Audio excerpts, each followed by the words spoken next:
حضرت امام جعفر صادق رحمۃ اللہ تعالی علیہ ایک مرتبہ خلیفہ منصور کے دربار میں تشریف فرما تھے کہ مکھیاں بار بار خلیفہ کے منہ پر بیٹھی تھیں۔ خلیفہ نے تنگ آ کر حضرت کی بارگاہ میں عرض کی، اے ابو عبداللہ، یہ آپ رحمۃ اللہ تعالی علیہ کی کنیت تھی، اللہ کریم نے مکھی کو کیوں پیدا فرمایا ہے؟ آپ رحمۃ اللہ تعالی علیہ نے چوٹ کرنے کے لیے خلیفہ کو فرمایا تاکہ ظالموں اور مغروروں کو ذلیل کرے۔ حضرت امام جعفر صادق رحمۃ اللہ تعالی علیہ کے بارے میں آتا ہے کہ آپ مستجاب الدعوات بھی تھے۔ اور کیسے مستجاب الدعوات تھے؟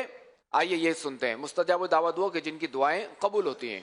ایک آدمی نے آپ رحمۃ اللہ تعالی علیہ کی بارگاہ میں دعا کے لیے عرض کی کہ آپ اللہ تعالیٰ کی بارگاہ میں عرض کیجئے کہ اللہ کریم مجھے اتنا مال دے کہ میں بہت سے حج کروں۔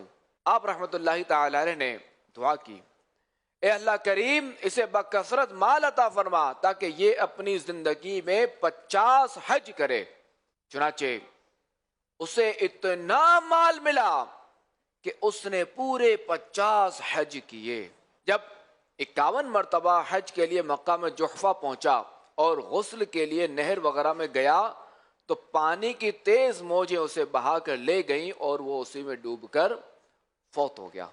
تمہارے منہ سے جو نکلی وہ بات ہو کے رہی، کہا جو دن کو کہ شب ہے تو رات ہو کے رہی۔